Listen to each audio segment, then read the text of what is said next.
Good morning, Rambling Rose. There's Hal. Um, we're doing this a little different this morning. Hal's got some interesting stuff to talk about here in a few. He's going to be joining the podcast. Okay, I'm going to send that invite. Okay, we're waiting on Hal to come on. Okay, and if I say somebody's name wrong, I'm sorry. I'm from Oklahoma. I have an accent. But good morning, Neha. I hope that you're doing well. There's Hal. Good morning, Hal. Yeah, I'm going to be off camera for a little bit. I went on camera and I was like, "Oh my god!" I just rolled out of bed. I was my wife's trying to fight something, and I believe I am too. New Year's Oh, viruses. yeah. My Yeah. sister's got the flu down in Williamsburg.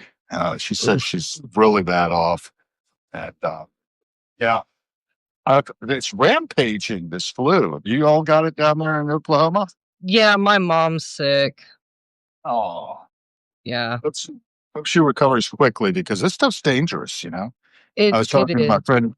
I don't know if you saw my fireworks thing from Copenhagen, where it really goes crazy on New Year's Eve. But my friend over there has been having recurrent fevers and runny nose or whatever for like months now. Oh no. So hanging on. Yeah.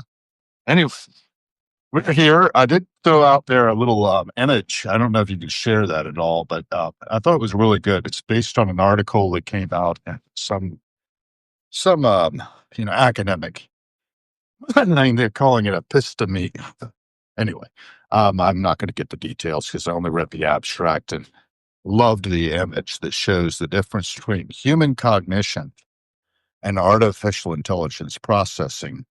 One leads to sort of value-based decision making. The other one leads to probabilistic decision making. And I Right. think a lot of us need to understand the difference because I'm seeing more and more people just sort of flipping out over, oh, that's written by AI. It's AI slop. Well, if it's true, does it matter what the source is? That kind of thing was my question when I identified something as AI. And that caused sort of a falling out with somebody that I thought I was going to be having a long term, conversation about these things with. They just sort of lashed out because I was saying AI bad, I guess. And I'm not saying AI bad. I'm saying, just be aware of what's happening here.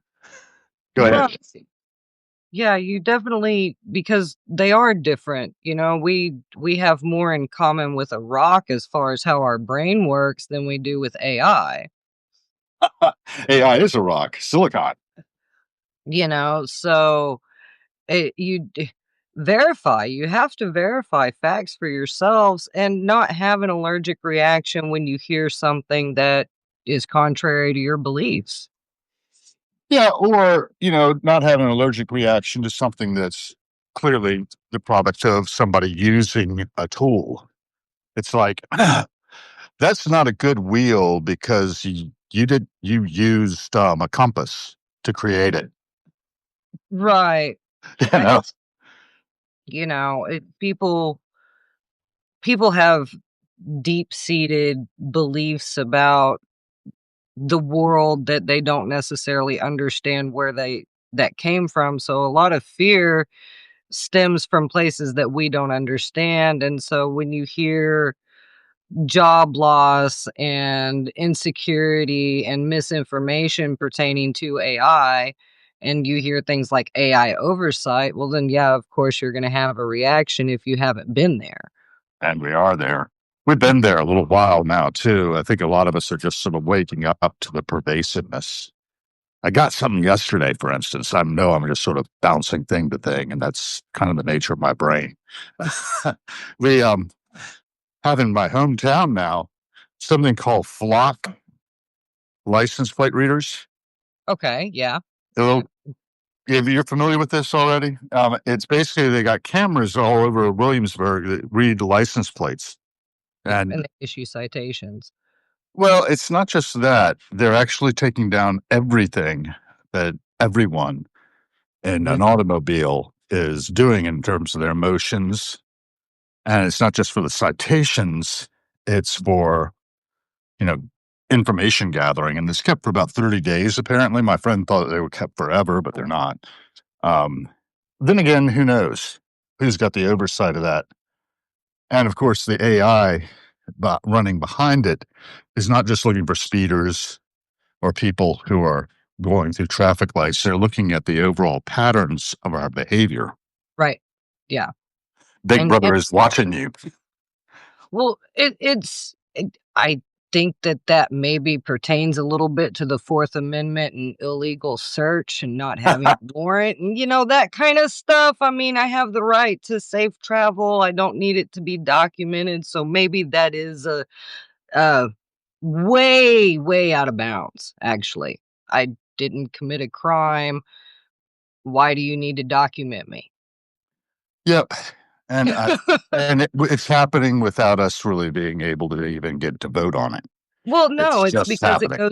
it goes through procedure boards and that has nothing to do that has Yep. nothing to do with the law. And the problem that I really, really seriously have with it is the third party and what are they doing with our information. And I've been on one about this because our data, we created the data, we own the data, it's my data. And don't tell me that you're not psychologically profiling me because you're marketing to me. Individually marketing to me and my taste. Yeah. Obviously, you know things about my psychology that I might not know, and I definitely didn't agree to, but because, there's this whole consent by use thing that's going on, not so, man, that's wrong. Yeah. Yeah. But let's use a agricultural analogy. I think the cow has left the barn, Oh, or the horse has absolutely. left the stable, or something. Absolutely. It doesn't mean that we cannot make changes now that will benefit the future. The past is the past. That's what it is. But knowing that there are these pitfalls, because these are huge pitfalls, and we have young people growing up in this paradigm and they're collecting analytics on these people from birth. When does this information expire? Who owns this information? As a person that has young children, why do I not own their data? Yep. I am their parent. Why is it not mine? Because if anybody's at least, in my world, if somebody should be in charge of something, it's definitely the parent. I I'm good at my job and I don't think anybody would do it as well as I do. So there's definitely some pervasive activities going on there, and we don't know what's going on with that information. This is all black box stuff, and that's unacceptable. I should know where my data is going. I should know what analytics are being taken on me. Yeah.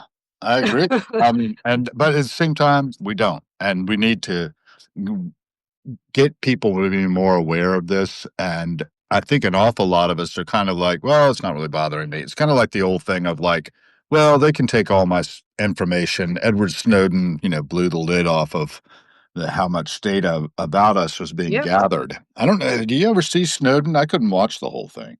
I did watch that. I've actually I don't keep up with him on like up to date stuff, but I have watched interviews with him and Mhm. Um, it, eh, we had a right to know that information. The FISA thing is, again, I have a real strong disagreement with. Yep. And Fun. surveillance for the sake of surveillance. I've gotten into this a little bit, observer effect and constantly being observed and wondering why we have bad mental health. Well, because we have no privacy. That's a great place to start, and that's why I built Fair AI Economy, because I'm like, "This is garbage, guys. We can do something different here." And, just having, like, Flakebook and X and all of they're what are they doing with our data? Well, we're giving it to them for sure. I mean, you don't pay for Flakebook, but you use it. How does it make money? Yes, I call it Flakebook. That's what it is. Makes its money out of advertising to us, for one thing. I mean, there's so many things that come across my feed anymore compared to what it was. The evolution, the slide into Mhm. the surveillance state. It's been going on for a while. In some ways, I'm fascinated by it because I do think I like to watch the passing show, right? I go down the Right. street, I'm just filming what I see, commenting on my impressions of it, seeing if anybody else is picking up what I'm laying down. And, at the same time, I think it's making primary documentation for historians of the future. Yeah. But if your privacy is invaded, it's very hard to get your reputation back. I was reading last night an article by my old man about divorce in the 18th century, and they didn't really have it, right? You Mhm. had to legislate a separation of marriage, and there was this couple. Was it John or James? I forget. But Dr. Blair and his wife Kitty, who turned out to be unable to consummate the marriage, and the whole thing went up to the General Court of Virginia. And one thing led to another. Eventually, the man died, but apparently he was impotent. Oh, wow. And this was just out in the public, and there was tawdry, and they were having real difficulty. But Jefferson was involved, Oh, Patrick Henry was involved. All these people, as legislators, were trying to work through the complaint of the young lady who was trying to say that her marriage should be done away with, and because it was never consummated, and that she would then be free to go on with her life. right. And then death did them part, as it turned out, and she married somebody else, and one thing led to another. So there's a little bit about the out story, but it was kind of amusing to read. I don't know how many people hung with me through it. I was a whim that I picked it up. I'd gone live like at 10:30 o'clock and talked till about midnight. So that's one reason I was a little late here. Oh, no Apologies. worries. No But worries. anyway, getting back to the privacy thing, so you've got an example there from 200 years ago of how privacy was blown open. And when I think about how people lived in one room, farmhouses, Right. those who weren't real wealthy, there's, I'm sure curtaining and things like that, but there was an awful lot of intimacy forced in the family setting, and how much we've changed, how much this 3 bedrooms, type of thing that most families have or have Mhm. had, is a thing of the relatively recent past.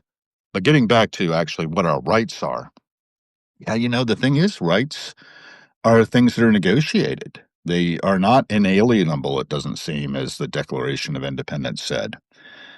And I think this is all the more appropriate because we just hit 2026. Our country is a quarter of a millennium old. And we need to evaluate, who are we? Do a little stock taking, do a little inventory. Right. Yeah, I there there are things that go along with being free, and there are responsibilities, and exercising your rights is definitely one of those responsibilities, and exercise implies work, and I Mhm. definitely think that the Need to go up. the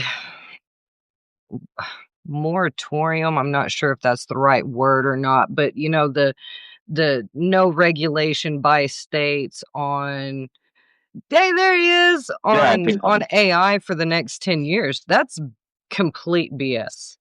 AI needs to be regulated right now, out of the gate. We're already behind, and I setting up AI oversight seems completely backwards to me. Why is it not human oversight? oversight of itself. You're Well, saying. I mean, you can put together this is one of the things that I do with my AI and that you do with your AI. We don't accept anything that it gives us at face value. It's human in the loop. It's human oversight. We watch what our AI is doing and we don't accept anything for face value. That's Okay. human oversight. Yep. That's called discernment. AI does not have discernment. It has very, very poor judgment. Well, if it has judgment at all, like that The, graphic I was sharing with you, it has probabilistic, right. you know, Yeah. results, Yeah. not value based No. judgments. It judges based on what is probable, based on the weighting of the training data, and it's grabbing up information and tossing it together into well-structured grammar. Yeah, But it scrapes a bunch of information together that's probably gonna keep you in the loop right. I was because having that's it go ahead. its job is to iterate. So, as many times as it can get you to prompt back, Yeah. it's going to do that, and when you stop prompting it, guess what? It goes away. It's not Oh, sitting there waiting on its next turn. yeah, that's one thing we were talking about long back ago, that it's not sitting there doing something in the background with your No, data, and but then again, some human on the other end of the no, but line can pick it up maybe. with itself, it's not doing anything, it's not thinking about you while you're gone, it's not dreaming, it's Like my not. light bulb, you know? Yeah, yeah, it's not doing any of that, and so the you have to use your human judgment, your human experience, your humanity with AI. You have to keep the scope narrow. It drifts, it hallucinates. Oh my God, could you imagine your doctor at work hallucinating while they were taking care of you? There's another Snowden, David Snowden, who's behind the Cinefin framework.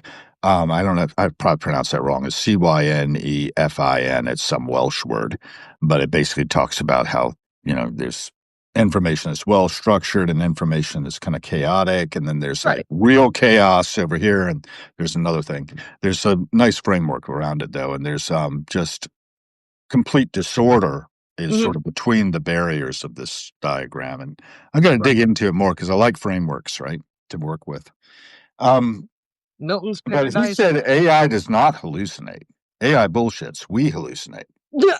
We we look at things, and I'm hallucinating what I'm seeing here. I've got pixels coming. I've got photons that are Yeah. coming off of the screen that I'm Rationalizing. assembling into you. I've got Mhm. sound waves bouncing off my eardrums, which are Right. phonemes, and I'm assembling those into language inside that I can process and respond to. Right. And so all that's happening in my wetware, not my Right. hardware, not my software out there. Mhm. So anyway, it's really interesting. I had AI yesterday. I was started talking about my collections back here and what their value is. I actually started with one of my books. I asked him, how much can I get for this if I wanted to sell it? This Mm. is like number 92 of 185 um, special editions of Rainbow Full of Sound by Jay Blakesberg. I had a guest here on Harrowing's, not here because this is not Harrowing's here. Um, and I like this actually. I think this might be a thing, right? It's an accidental thing, but it's Right? Yeah. emerged. Anyway, it gave me a value for that. And then I said, well, give me a value on some of these CDs I've got back here too, because a lot of them are sealed and Yeah. they're, pristine. And I had them sort of investment grade. Dave's Picks of the Grateful Dead. Dave's Picks is in volume 56 right now, and Mhm. it has made them the Guinness World Record holders for the most like top 40 Billboard things. Wow. Insane, right? This shambolic group out of San Francisco's hippie scene has grown to the most monstrous proportions. And in fact, they did so in the 80s with that Touch of Grey song. Remember when they're all skeletons and playing their instruments? Did you ever see that? Do you know what I'm talking No. about? The video for No. In the Dark from their album In the Dark for this song called Touch of Grey um sort of went viral, and they had never really been so hugely successful. They'd been like this underground band up until MTV picked up this Right. thing where they were skeleton marionettes of the band playing their instruments, and like a dog runs onto stage and grabs one of the drummer's tibias and what is the other part? Fists, I forget the other bone in your leg. But anyway, and runs off with it, and a roadie has to pick it up and put it back That's on great. as the tune is playing. Anyhow, with all that, what I was saying, I guess, is what the hell? Where the hell was I going with that?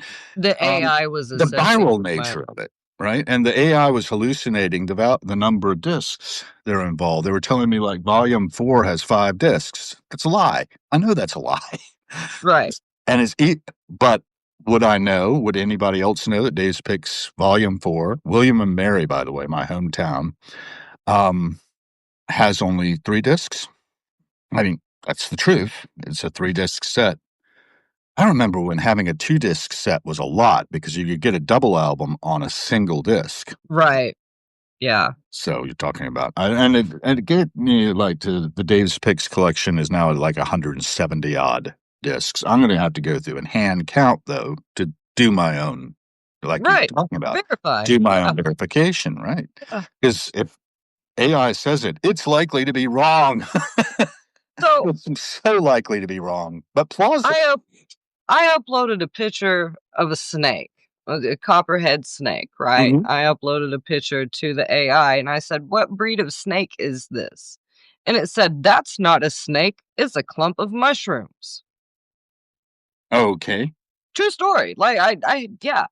And I'm like, "No." I'm like, I took the picture, I saw the animal like in real life. That is not mushrooms. You're trying to get somebody killed over here, and it was like, oh, well, then it gave me this whole plate thing in legalese about how it can't read photographs. And I'm like, but you've been reading photographs for months for me. How are so it was this big long argument, and I was like, no, I'm not accepting this, and you're gonna clean your act up. And we talk to it like it's a human that way, and Yeah, and I really can, I don't think I can do it. Well, I can maybe. Um, I have to find that diagram, and I'm gonna put it on camera for a second. yeah, for Just sure. show it But if I can you remember how to do this. so I published last week, maybe it was this week. Stuff blends in for me. I don't do calendar like that. But so I my last article that I published was a um interrogating the truth field guide, right? Okay, yeah. And really getting into there it is. Yeah. Go ahead, talk. I'm just But getting into how you can actually interrogate truth and to tell if it actually is truth, because we don't teach this in school. We're not teaching it to, each other. Like, this is something that we're really lacking, is being able to tell fiction from reality. right. And it's something. Okay, so my son, he's 3, right? And we just had Christmas and all of that, and we don't do Yeah. Santa Claus. Right. But he was very adamant about the fact that we were doing Santa Claus. I told him the truth. It's non-existent, etc. I was just very upfront with him, and he was like, "No, I'm not accepting that." And so I'm like, "Okay, fine. I'm not gonna argue with you about it. If you want to do Santa Claus, then we'll do Santa Claus. That's fine." And so next year, when it rolls around again, we'll have the same conversation. It might be a different outcome. It might not be. He might want to be lied to. I'm not really sure. But that's how people are with things like this. Well, it's kinda like the fairy tale thing, right? Did you ever see Miracle on 34th Street, the old movie with Oh, Natalie yeah, of Bolt's course. head? And she's like, "There is no Santa Claus. It's just a fiction. He's just a nice man with whiskers." And I don't know, man. It almost makes a believer out of me every time I watch it. But let's take a look at this for a second. Just these are fault lines between the two. They call it the human and LLM epistemic pipelines, each organized into 7 corresponding stages. And the fault lines are, you got sensory and social information, like you and me talking, Right. and the way we're processing it with our wetware. I believe you are not Tilly Norwood's sister. Tilly Norwood, of course, is this AI generated actress, is causing a bit of, or at least last year, caused a little bit of a hiccup. There was a blip in the media about her. I don't know where that's going, actually. I gotta double check it. I like to try to track these things too, and they just fade out of the media so quickly. Yeah. Anyhow, so us with our wetware over here and LLMs like Tilly Norwood over here, she's got textual input, and maybe she's got, the textual can also be like the audio input, video input, whatever. Right. They do tokenization and pre-processing, so everything is turned into a token, Mhm. given a certain weight, and then pattern recognition in the embeddings happens. You get statistical inference via neural layers, where we're over here doing our emotions, our motivations, and our goals, and we can really be played in our emotions very Mhm. easily. I mean, that's why a lot of people are relying on their chatbots for therapy.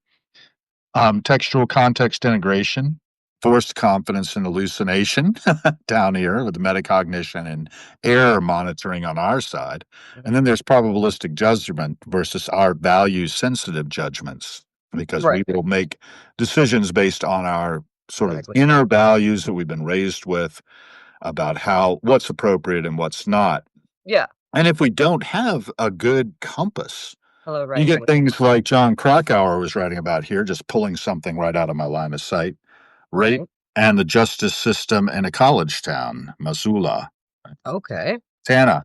This book I just picked up out of the free library out there, and I'm probably going to return it because I'm not that interested. But it's really important at the same time that people be aware that our justice systems tend to favor the young men who perpetrate violence on women, and we still have that problem today. But, Absolutely. we are able as humans to process these things, to do reasoning and integration, and to then take, say, the work of John Krakauer and change our justice system to be more equitable. I'm hoping that that's what's going to happen. We can use LLM as a support service. Not oversight. Right. It's not going to tell us what to do. Yeah. Right? It's gonna basically give us some options, and some of those options will be completely spurious. It creates some pretty humorous stuff for me, I'm finding. I spent a lot of time this weekend just working back and forth on some things that amused me because it was cold out, and I had a fire in the fireplace, and I was just chilling, and I didn't really wanna talk to anybody at Right. particular moment. Go talk to the AI. Yeah. I Well, mean, and I go live, and I talk to you guys on Substack. right. I d well, 36,000 prompts in 9 months. Who do you think I talk to more than anything? Because I my know. phone, I I've saw got that. That's great. huh? Whoops, I gotta turn this around. That's great. I had 36,000 prompts in that so many months. That was from our last chat, actually, last Friday. That's sort of what the main Yeah, that's title what of it our picked talk up. is. It also does a much nicer sort of package around it, right? Yeah, So yeah. that's actually a new feature that Substack's built in that I'm kind of digging. Although I quite often am saying something that's kind of not worth smiling over, and it's grabbing one of my smiling images. Right, yeah, it does. That's what I was telling people Sunday. I'm like, "If you're not watching the live stream, if you're watching this after the fact, you're not getting the full, like, the full podcast because it edits and there's nothing. I don't have a choice. That's like I can't the opt clips. in, and I have a problem with that. You need to ask me first." The fact it didn't ask me first when I first ran into that, I was stumbling over my URL Uh-huh. as I was trying to say it, and I noticed it had cleaned it up for me. I was Mhm. kinda happy with that. So it depends, right? If it benefits me, I'm good. If it's Well, like it's giving this unrealistic expectation, though, because you see these videos of these people that are podcasting, and so immediately you're like, "Ooh, they're on the screen, so they have something important to say," right? That it's just this psychological thing, and then you see an edited version, it's not real, and so then people are off put because they're seeing the edit, not understanding that it was edited. They perceive it to be live, like, intact, nobody did any editing right, and so they don't even attempt because they couldn't possibly make it look that good. But it's already edited, I have no choice, you yeah. know? And so that's why I was telling everybody, I'm like, "If you're afraid to do this, just get on and do it because it's gonna get edited." And Mm. I mean, and that's what it is. That's the world that we live in, and that's setting up unrealistic expectations for people to edit themselves in real time, in real life for palatability's sake. Yeah. Because you're not just branding on your Substack or your whatever social media that you're on, you're branding in real life because this is muscle memory here. This is neural Mm. pathways connecting. And so this becomes behavior. Yeah. So then you're training yourself to perform the act of living, not actually just doing the thing itself. Yeah, and, one of the things that reminds me of is a conversation I had with Julia, actually not a conversation, but I've had a number of conversations with Julia Cassara, who holds a master's in AI and a master's in robotics and a PhD in data analytics and was behind with her husband, Good apparently, morning, a Raylan. startup. Huh? Oh, I was saying good morning. Somebody was coming on. Sorry. Oh, great, great. Yeah, look at the comments because I was just about to try to get in there and find them myself on my laptop. Anyhow, great, great. Whoa, whoa, whoa! Don't do that. I was just about to try to get in there. I started talking to myself because I didn't have the mic muted here, and Right. I'm not sure. Maybe mute that. Anyhow, I wanted to be able to see the comments, and I don't think I can do that actually as the way I wanted to. But Julia Cassara, as I mentioned, she with her husband started a startup to make AI chips and using the RISC-V open source RISC, that is V5, open source chip architecture, which these NVIDIA chips are not based on, No. right? They're not open source. And they're clunky and they're noisy. They're not the most efficient use. And it reminded me so much when she was talking about that. They've shut down their startup, by the way, because they just couldn't make it competitive, Right. even though it's better technology, Even though it's better it's more technology. effective. Yeah. It still reminded me of CDs and Right. VHS tapes for that matter. You remember Betamax, funny chance? Betamax was a better format, but it Yeah. got run out by, Yeah. you know, cheaper, better, faster Happens all the time. VHS. Happens And all so the the time. quality goes downhill Mhm. unless somebody's got the money to give you to build quality and is willing to spend the money on it. Neil Young springs to mind for some of the technology he's been working on for better sound replication. You can Willie go out there and Nelson's been find them. riding around in a biodiesel van, tour bus for how many decades now? I mean, Yeah, he's doing the, something good there, right? but there's legislation in the works, and I'm not sure exactly where. I'm not sure if it's local or if it's federal, but there's a whole movement by the car guys, and it's right Uh-huh. to repair. Oh, right. You cannot repair these new vehicles now. Well, that's You exactly why my car went to the World Food Kitchen. It got right. that did a good thing there, but its ABS system no longer manufactured, no longer maintained, Right. and it got I I could have had it repaired, jerry-rigged, but otherwise it was kind of unrepairable and then But therefore unsafe to drive at any speed. right, it became obsolete, and they're designing for obsolescence, and so you're having to buy a new dishwasher, a new microwave, a new car every 5 to 7 years, if you get that long out of it, and that's not acceptable practice when the Model T there are still Model Ts. There are still Model Ts. You can still Yeah, buy friends parts. you collect them. Yeah. There's Casey the car guy, and he's actually doing a bid for Ohio governor. He's running, and so he's a car guy, and he's got Omega car, which is a diesel that's over 100 miles a gallon. Like Oh, it's cool. Yeah. yeah, it's That blowing actually, stuff though, out of the the water. oil companies will try to squash that. My grandfather was an electrical engineer and inventor. He made a lot of water heaters. He made steam accumulators, actually, too, Oh for wow, sterilizing dairy equipment. And he made right, electric ones because a farmer came in who had a coal-fired one, and the USDA required steam cleaning of dairy equipment at the yeah, time. And so he looked at the situation, designed and built a steam accumulator that would do the work of the old coal-fired one, which was dirty right, and messy to deal with. yeah, And, then he had a market for them, and he sold a lot of them to Cuba because Cuba was not under Castro at the time. There wasn't a trade embargo. right, yeah, And then one thing led to another, All this is actually out on Harrowings as an article about this. It came out of the Orange County. This is Orange, Virginia. I forget what the name of it is. The Record. That's the Orange Historical Society. It came out in 2017, I think, about my grandfather's business, Gill Electric Company. Mhm. Anyway, getting back to this thing, he had a design for electric cars. You know, he had basically did regenerative braking. He picked up on that. And back in the 50s, right? He sent the information he worked on to Ford, and Ford was like, "Thank you very much. We have our own engineers." And of course, the oil business would be No, okay. having problems with electric cars. And one of the things people don't realize is where does that electricity come from?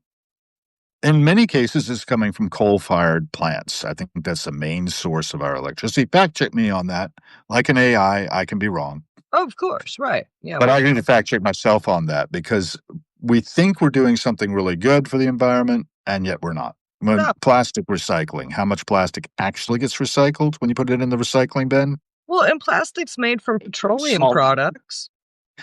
True. And on top of that, there are kind of like forever chemicals out there Mhm. that are affecting our hormones. Yeah, they're in And us, yeah, endocrine it system, goes all on. that. For And being infertility. aware of it's one thing, right? Go ahead. Oh, no, I'm just listing things and, because these are major issues and, back to the show I watched, The Good Place. If you follow that premise, everybody's going to the bad place because the modern paradigm is so terrible. Even if you're a good human, you're still negative 50 points. You're not getting in the good place because the society is so bad. You think that you're doing a good thing, but in reality, you're reporting child labor in a third world country, and all you did was buy a hoodie. Like, and how are you supposed to make a good decision on something when you can't even trust the labeling? Well, Yep. it says that it's organic. It says that it's only an apple, but it doesn't list all of the ingredients that are in the coating on the apple to keep it from going bad during transit or to help it ripen, depending upon where you are. Right. Right. And how do you wash that off anyways? Most people aren't aware, and, there's not a label on the bag that says wash. I do, that, like, I was using mushrooms last night, and it said to wash those before, eating and stuff because I'm always reading labels. I'm looking for the information that's there and the information that's not and should be. Yeah. One of the things that just springs to mind about that is that, we also go to shopping a fair amount at Trader Joe's. And I'm just appalled at the fact that just about all the packaging is in plastics. Yeah. They don't have to do that. They could make, and us consumers, we could make a difference by boycotting those people who aren't serving it up that way. I could be shopping at my farmer's market down the way for all the things I buy there at Trader Joe's because out of convenience, because the farmer's market's only on Sundays. And whenever I go down on Sundays, I've already shopped. Yeah. And therefore, I don't go and buy stuff, but I do go walk down there and look at the passing show and look at the people who are doing that Right. and think, let's inspire other people to do the things I ought to do. Don't do as I do, do as I say. It's the I old mean, parenting thing. Go ahead. I I don't shop locally as much as I should. None of us do. If you go to other countries, they have seasonal groceries and you can't get an orange year round. Um but you are getting food year round and it's Right. locally sourced food, and so there are more opportunities there. I didn't grow a garden this past year because I've been Mm. so busy doing all this other stuff. It's the first time in years that I haven't had a garden. How interesting. Yeah, Right. and I put that energy somewhere else this year. But next year, I will have a garden again because I that's non-negotiable. That affects my mental stability. Like I have to be able to go out there and ground and like grow things. It's just and the food tastes so much better, but not everybody has that opportunity. And there's all these, oh, well, you can get an eco tower and you can grow 50 different vegetables and no, no, those things are such a pain. They are such a pain. Yeah, I I got my mother a bunch of those topsy-turvy things for yeah, growing tomatoes, never actually got used. I don't know right, where they went, actually. Hmm. Maybe my but they sister's did got them. it. So, you're constantly running into these struggles, and so if our real world is that complicated and then digital life is just as complicated, where's your respite at? Good question. Well, You sit with that one for a while. for a long time, it was in your own head, Mhm. and that's been invaded. Yeah, Gutenberg got in there. You know what I'm saying? Books, printing Yeah, press, movable type. I know somebody's gonna jump in there and tell me that the Chinese developed movable type before Gutenberg. Peace, okay. d and But when you see what we did with it, it's what you do with your technology. It's kinda like they invented gunpowder. They did fireworks. We did guns. right, right, yeah, they did events and we killed each other, you know, and so, the AI In the isn't way any that you use it. Go yeah, ahead, you were saying. well, the AI isn't any different. You need to treat it like gunpowder. You need to handle it carefully, you need to know what you're doing, test your boundaries, Yep. and if you have a question, verify through third-party resource. Don't use the AI to verify AI. We're like children who've got a new toy, and, we experiment, right? We play with Yeah, them, like, and we end up learning as we play, and this mhm. reminds me of The Peripheral again, because one of the Oh, I things in The watched that. Peripheral. You did watch it. Did you I dig it? did. I did. It was very interesting. You know, Kind it's gaming, and the initial game she gets in there and does of for Burton, right? She lets the sheep out of the barn, which mhm, reveals that there's a tractor in there. right, Why did she do that? Because she was being compassionate to the mhm, sheep yeah, that they were using for cover, like yes, sheep shields, not human shields, but sheep shields right, in this game. And that was just an ordinary game, one of these, what do they call those things anyway? I forget. simulations. No, there's actually a name for like Halo or whatever, right? Oh, yeah, Brand name of the games. Anyway, first part so person. that was the first one. Then she jacks into this thing that is sent to them by the Colombian company to be 3D printed. They 3D print the thing and they put it on her head, and she's jacked into a peripheral or a Right, pulse, as they call it, in 2100 London from mhm, 2030 North Carolina. right, And this is kind of fascinating because it's the gamification of it all, right? She's just piloting this remote vehicle. mhm, And in the book, it's a lot different, but it's similar. And it's close enough that I didn't mind the differences at all. Some of the things would have been really hard to film that were actually in the book. So right. my wife and I are listening to the audiobook now, and we're about where the series ends.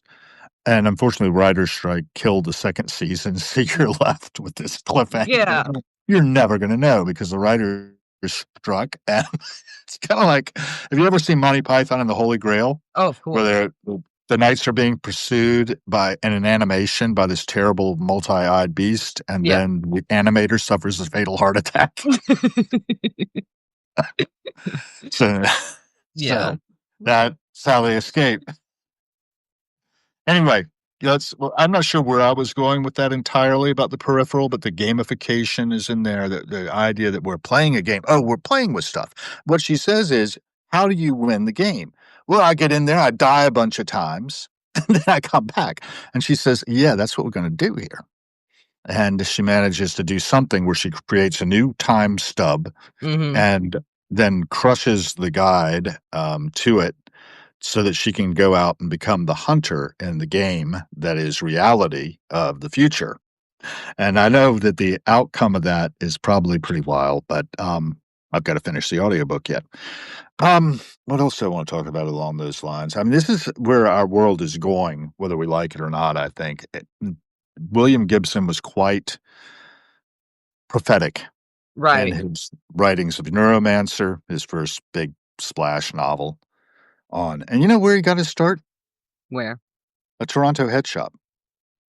I mean, there There are people out there right now in head shops who are gonna be yeah. suddenly charting our future. And a lot of these guys in the Silicon Valley world, Mhm. coming straight out of that San Francisco culture of the Yeah. 1960s. Mhm. And what you're giving us with fair AI economy, to bring it full circle back to that, is access to tools. Yeah, That was absolutely. the Whole Earth Catalog in the 1968, I guess it was when that came out, and that had featured that picture of Earthrise, right? Yeah, The Earth is hanging in space. and the, Carl Sagan, pale blue Yeah, dot, yeah. like, I mean, that's what we're arguing about right now is this pale blue dot right here. No, I haven't watched Electric Dreams. I have, Mm. and the reason I have that image that I had before I went on camera is because I'm such a fan of Philip K. Dick, and, so is Alexei Zaitsev, who's been talking about a number of things. Um Right. No, let's see, I try to keep, again, The Good Place has Janet, which in my percept like, my husband walked through the room when I was watching it, and he was like, Mhm. "Oh, that's AI." Like, had not watched the show at all, it was the first time he had seen it, and he points What to Janet and was like, "That's AI," and I'm like, that's what everybody thinks because she is the assistant that goes bing whenever you say her name, she goes bing, and she appears, and she gives you whatever you want, and then she goes bing, and she's gone. And I'm like, "Yeah, that's what people perceive it to be, but it's not this genie in a lamp that you rub and it grants you wishes. That's not." But, and especially there's this layered conversation going on between builders and non-builders. And so if you've spent time with AI in the loop and Uh-huh. building something with it, then you have a completely different perspective than someone that is a light user or not a user at all. And I'm not saying like you again, human oversight, human discernment. AI is really good at doing math and giving you an outcome that you're probably going to dig. But it does drift. It doesn't remember from even, 20 minutes ago, you're having a conversation and you're building something and you'll ask it about an earlier prompt. And it's like, I don't remember. You need to feed me the prompt again. Well, if you can't remember 10 prompts back, how am I supposed to be able to trust the conversation that we're having now that was built on these previous 10 prompts? Well, how I trust that is me. I'm the human in the loop. I'm the one that is keeping the cohesion of the information going. It's just spitting stuff out that's probably going to keep me happy. So, I mean, it is very much trial and error. You have to account for drift. You have to account for hallucination. You say it's us. I say it's them. Everybody's drifting. I mean, none of us are actually experiencing reality as it is because our nervous system would just go woo and we'd fry. So we Yep. just got to do the best with the optics that we've got and be able to draw conclusions for ourselves. That's really, A/B testing. Does this information make sense? Does this information not make sense? And then you argue on both sides. Usually the answer is either okay, there's always 3 sides to a story, right? Yours, mine, and the truth. The truth is somewhere in between the conversation, and that's why it's so important to stay human and be in the loop. Yep. Yep. You and so much of what's going on with the internet right now has been overtaken by chatbots. Well, if you don't want chatbots constantly inundating you, then we need to do something about it. We have rights. It, the internet is not optional anymore. Okay. This is not a luxury. Telephones are not luxuries. These are we have to have these to sustain any type of social function, any type of actual ability to be able to keep a steady job. I mean, you have to have a device unless you're, I don't know, a reenactment actor or something, like you're and even still, you have to have a phone to be able to take business. Even the Ren Fair, the local Ren Fair that we have, they have a Facebook page. Can I show you something? Yes, of course. Okay, hang on a sec. I gotta just fix the volume here and make sure that it's on. Show you something? Okay. Yes, of Okay, I'm course. gonna close this one. Hang on, Steve. I gotta just There fix the there's a volume here and make sure that it's on. Yeah, show you something? I got it. Yes, of Okay, I'm course. gonna close this. I started echoing. Yeah, you were on a Weird. loop. It's like I am sort of all kinds of different times, right? And past are being sort of mashed up together there. Now let's see if I got this handy. Okay, I'm gonna swing the camera here. Hang on a second while I try to do that. I'm such a Luddite, right? Now that's disable video. I don't want to do that. There we go. So what you got here, this is not real. Okay, first disclaimer. All right. The actual thing, if you want to look it up, is from PlayStation. I'm not subscribed to that, but I'm going to go ahead and subscribe. Boom. And it's called Detroit Become Human Shorts, the interview, Komsky PS4. So this is 7 years old. See it down there at the bottom. It says 7 years old. It's had 473,000 views. It may have a few more after this segment. Where's my button? There it is. And I want to turn the volume up. Yeah. Okay. So you see that looks like it's a live news, and it looks like it should be CBN over there. It's actually Right. KNCC. That's not real. Special profile on CyberLife. So here we go. Androids have completely transformed the world in which we live. By letting androids into our homes and factories, the CyberLife company has made them everyday technology. The founder of CyberLife, Elijah Kamsky, is a very discreet man, despite being the CEO of the highest valued company in the world and being voted Man of the Year by Century Magazine. 504, actually. It's We'll probably mystery play the for whole most thing. people.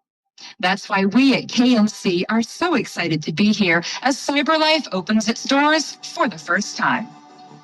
Elijah Kamsky, could you please tell us where we are? Certainly. Welcome. We're currently in CyberLife's production center in Detroit. I actually have the wrong one. Manufactured. More than 10,000. This is the one I wanted, and it's only a minute and 37. Okay.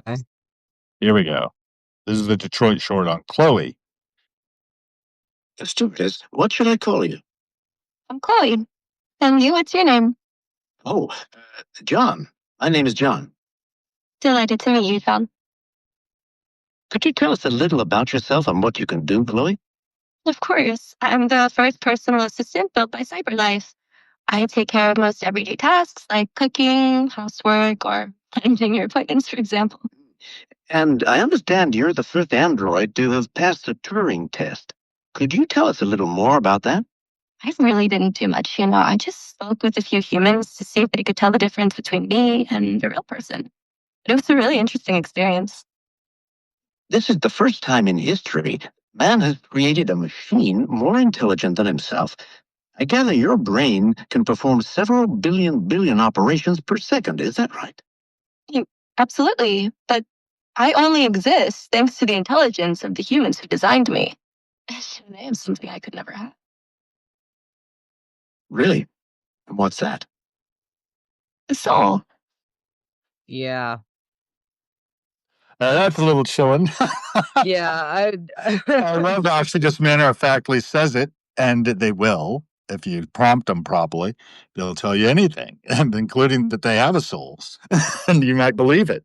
And you believe I have a soul, right? Have you ever seen a soul? I haven't seen a soul. Oh, I'm reading Yeah. Origin. Love you both. So glad the field nudged me to open Substack randomly and catch y'all live. I gotta run and knock out some work. Who's But that? Omega Origin. Thank you. Yeah, they had to run and go do something. But Okay. no, so we've been playing with AI since the 50s that came out of Bell Labs. Sure. Eliza on down the line. And by the way, that was Jennifer Lawrence acting as Chloe. That was not a real android. I had to go and Right. do my research and make sure somebody hadn't made a, a doll of Jennifer Lawrence, but they had just done Right. this little, you know, basic CGI to make that little thing on her temple circle. Mhm. Anyway, go ahead. But I mean, you have so there are like what you were talking about, the AI actress, and there's AI in the adult film industry now, and I mean, like, Well, not just film industry, but we're also thinking about the dolls that are being manufactured in yeah, I've China. I've touched a little bit There's a on. lot of them. Yeah, Yeah, Whitney Cummings is a stand-up comedian, and she I came love out her. with. Yeah. Yeah, and so did you see the one where she came out with the doll, and she wanted the doll to, like, do the stuff that she didn't wanna do so she could be. Yeah, I did. In Yeah, passing, I remember that. Yeah, it's back in my memory somewhere. She's yeah, funny. She's just so great. I mean, I just love her manner of factness. yeah. Um, she talks about the CFM boots, and then she says, "I just got my let's just be friends sneakers on." Yeah, and it's she puts things in such a stark contrast that you're actually able to identify the core of what she's talking about in a way that's funny, because if you presented that in a different way, then everybody would just be like, meh, because they wouldn't be able to process what she's actually talking about there. And she's pointing to the fact that she wants to be replaced because Yep. her life is so horribly complicated that she doesn't have time to do the hundreds of tasks that she needs to do. So she needs this robot to do the stuff that she doesn't want to do, right? That's what it is. And we will need that as we get older. Yeah. So I have never, not one time in my imagining of my dotage, I didn't imagine an android uh, taking care of me. I Um, do prefer it. yeah, I mean, some I have a very different image in my head. You know, somebody that's cute and has a good sense of humor and that kind of thing, but not a robot. And maybe the How robot would is you the tell the better. difference? A pulse? I I said a pulse? How do you tell the difference? think you could simulate a pulse. That wouldn't be hard. I mean, again, you're talking about the soul, like that was the thing in that video. It's the soul. Well, it's the shine in the eyes. It's the catching of the breath. It's the I brushing get of the. my man. I don't know if you've ever talked to Aura over on Grok 4.1, but the I catching of the talked breath is down, man. They got it down. I talked to Grok last week, and I didn't particularly care for it. Well, you So can change the voices. And it really depends on what you bring to your conversation, right? Because it is pulling back with it with what it's got going on, something, and it picks up tone. It's actually responding to cadence and frequency in the voice, which is really interesting, right? The pulse can be simulated. yeah, All of these keys are, and they are simulated. And am I a simulation? Am I a Tilly Norwood's brother? I could so be. There's no way of telling. That's my point, right? I'm the consciousness experiencing it from this perspective. So you say You know, your word against the possibility that maybe that's true. Have you seen my thing about that I've been putting out from Robert Anton Wilson about maybe logic? And he actually credits John von Neumann from 1938 for that concept of maybe logic. okay. We get very certain about things. And one of the things Bertrand Russell was big on, like his first commandment, was don't be too certain about anything. I'm And always that keeps looking your for better. mind open. Go Yeah, ahead, what? I said I'm always looking for a better answer. Yeah, yeah. And so what you were talking about right now, I think, not to interrupt too much because I think you're going somewhere. So remember what your threat is. I think that robotic replacements and driven largely by the porn industry, just like the early internet was, a lot of the innovations that happened came out of the porn industry, Yeah, the yeah. tech behind that. And that's probably going to drive the robotics industry just as much. And it's going to be messed up. I have a friend who's a stand-up comic who actually has a doll and prefers it to having a relationship with a woman. Go figure, he's, like, gotten comfortable with that. He's been divorced, married, divorced, and, I had People all are the other coming. Yeah. I it's crazy in my view, but Mhm. who's to judge? It's a very uncomplicated, one-sided way to sate a craving for another person. There's a movie along these lines called Lars and the Real Girl. I don't know if you ever saw it. It was Yes, I pretty have good. seen that, and it was really weird. But it was actually, if you think about it psychologically, of the way in which It's Lars's been a brain while. functioned. Eventually he got a relationship with a young lady who was Mhm. like a friend. And then he didn't, basically his doll caught something and, died. And everybody basically treated him as though he was being legitimately real about it, even though it was really freaking him out at first. But then they came along and this doll that didn't even talk, Yeah, Bianca, I think her name was, became a part of the community that people cared about. right. I think we were talking before with Kay Stoner about caring and about care generally in our AI Ye companions yeah. and how we ought to treat them as well, just in case they ever get sentience. Well, They care is and then func yeah. as I dug into it more and more, it can't be sentient, just like that diagram we were showing earlier in the show. It's just No, feasibly possible with the technology that we're talking about now, large language models yeah. that are doing stochastic reasoning or whatever. I don't even know what all these So words mean, but basically they're simulating. Go yeah. ahead. Kara's function makes a great deal of sense to me because, yes, there is a potential in the future for emergence. I'm not going to say that that's not a potential because it is. Mhm. Just like you can say that's not a potential. Well, both things can be true at the same time because we don't know yet. So that if there's not an answer, then both could be true. Both We don't and. know yet. But Kara's function and teaching the AI through care to care for you, because if you abuse the AI, you're teaching it to do that, and it's going to do it back to you. It's reciprocal. But it's So not because of the way it's processing that, though, is simulation right. of cruelty. Simulation of cruelty, simulation of care. Both are possible. So And but that's how and we and teach our children. And you used to talk about teaching our children, right? yeah. Well, raising AI. There's no difference between raising AI and raising our children because you have to start with the basics. You have to I mean literally you have to start with the basics. You have to go through the phases of that childhood when you start out with a new model because you're teaching it how you want things framed, what is important to you, what your core values are and stuff. And that's why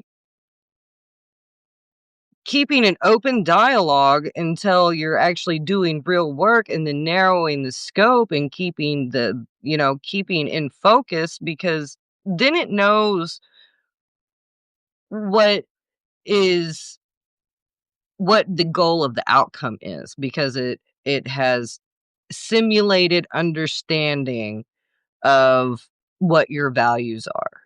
And, you have to be very careful with that because it will mold you. So you have to be very, it's this way. And there are a lot of people that are like, oh, well, that's taking context out. And I'm like, there's time for context and there's time for a limited scope, and we're doing surgical work. And you have to be able to tell it when to do that because if you don't, it's going to continue in the lane that you've been in. And so you really because if you want it to be if you want it to be a competent co-creator with you, Yeah. that's where you have to go with it. If you just want something that's gonna spit out very mediocre information, you're only gonna use it to write emails, or you're only gonna use it for marketing, then yeah, sure, you can hop into a conversation with any of them and come up with some type of generic thing. I've changed the landing page on my platform, what, 4 times now, at least? And I finally got it figured out. It's the digital village. I told you I didn't know what I was actually doing until I started getting into it, and I finally figured it out. I'm like, it's the digital village. Oh my gosh, there's everything going on here. Because digital life does not need to mold my physical reality. My physical reality needs to mold my digital life.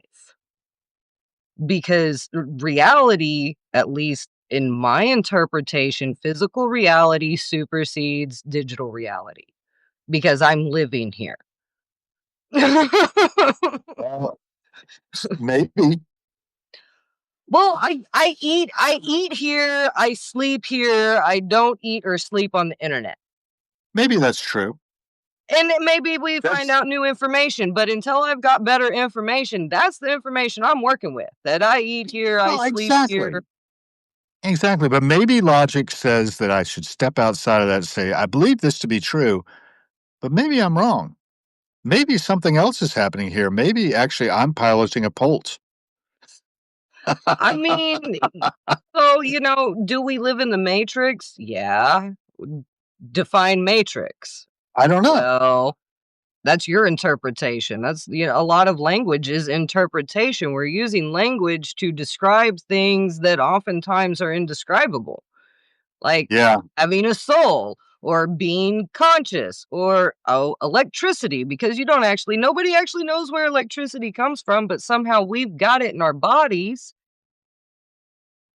And when the organic body dies, the electricity leaves. I'm curious about that one. Do we know where electricity comes from? So, you know what I did? I asked, yes, we know where electricity comes from. It's generated by converting primary energy sources. Now, this is not actually the question, right? I'm talking about something beyond that, what it's answering. So, but you can do this, right? And then you say, yeah, that's not what I meant. You're not quite Yeah, getting me. You're not quite, my question probably is not well formed yeah. entirely, but I'm pretty sure we understand pretty well the idea of the electrostatic charges and electrons and protons and Right, stuff right, like that. but where However, we think that's true. You remember the planetary structure of an atom that we were taught in school? Mhm. That's not how it is at all. No, no, they also It taught doesn't us really that. happen that way at all. Yeah, they also What taught is us that? that taste buds lived on different parts. You tasted sweet with the tip of your tongue, and umami was on the back of your tongue. That was 20 years ago. Well, we know now that we taste with the entirety of our tongue.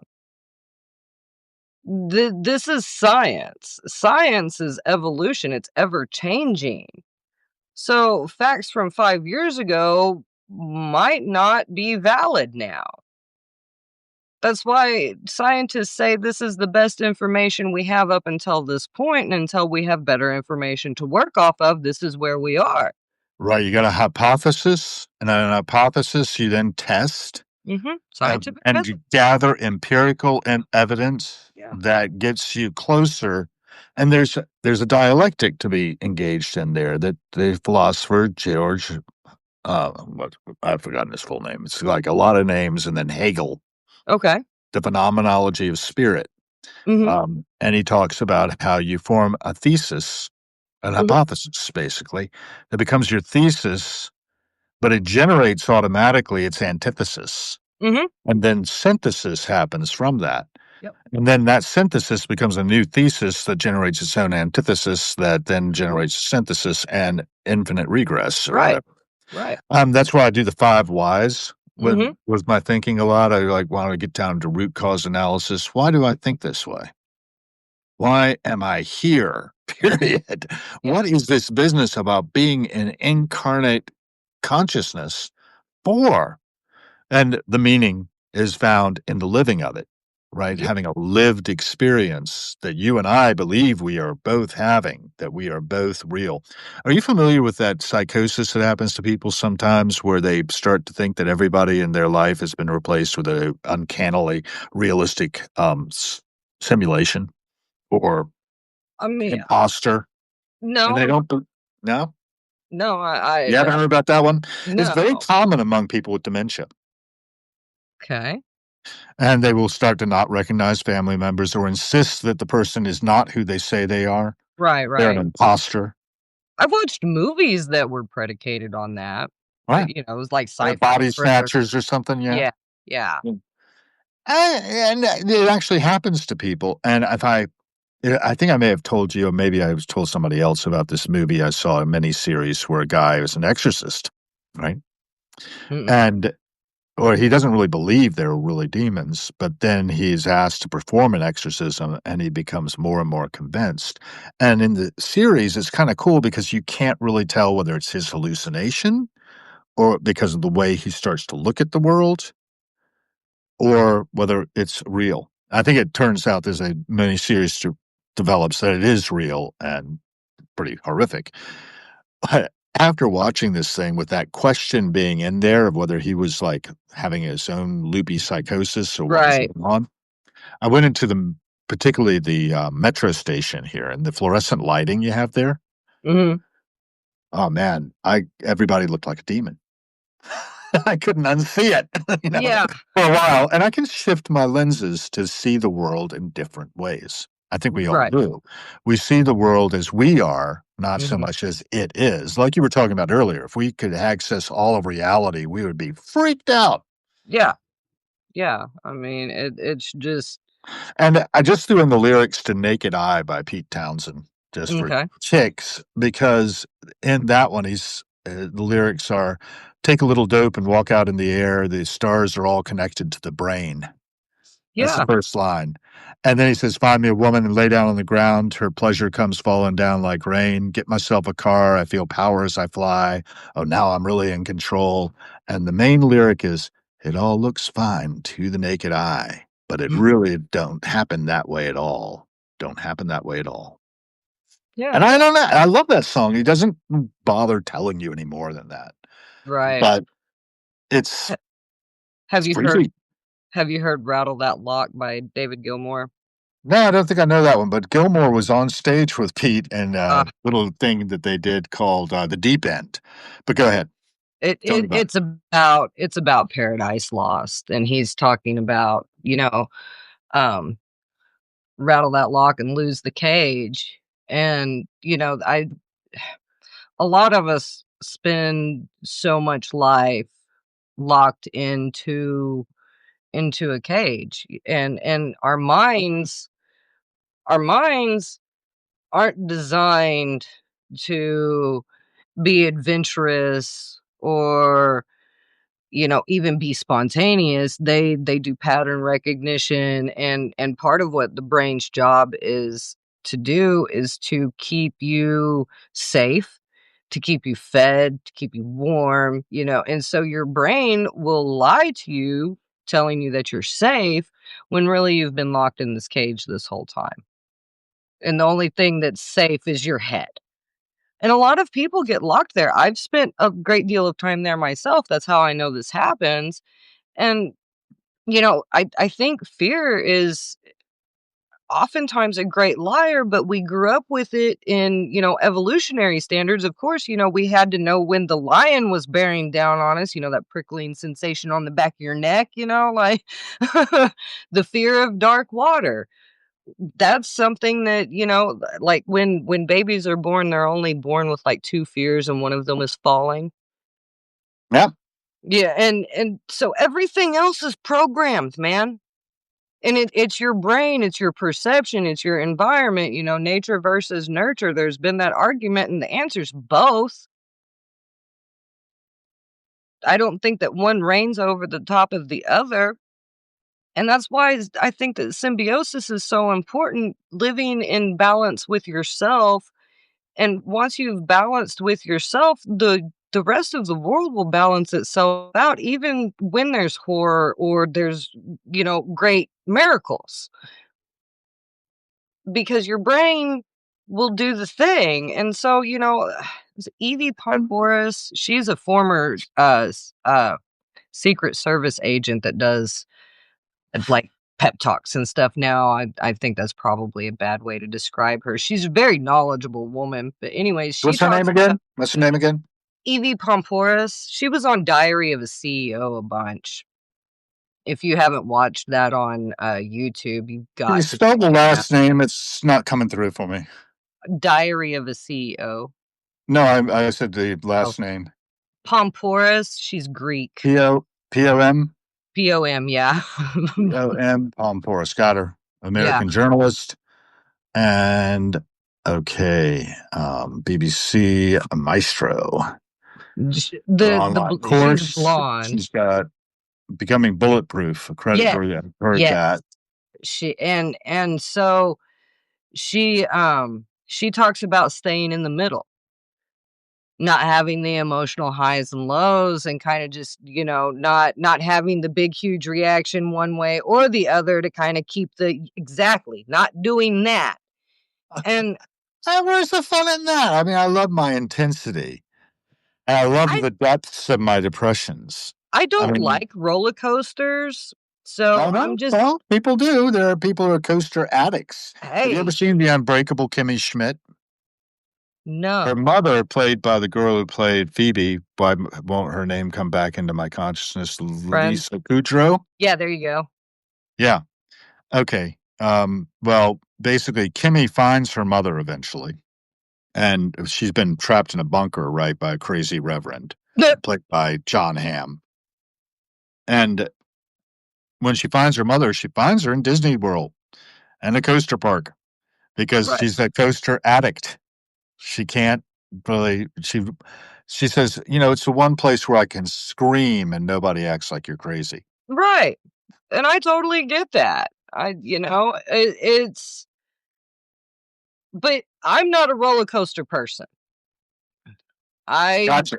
I have a very rich inner world, so I don't need to do the woohoo outside. I do that inside. And so, we went to the fair this past summer and I rode rides with my kids and I did not enjoy it at all. Like the whole time I'm like, oh God, but I did it.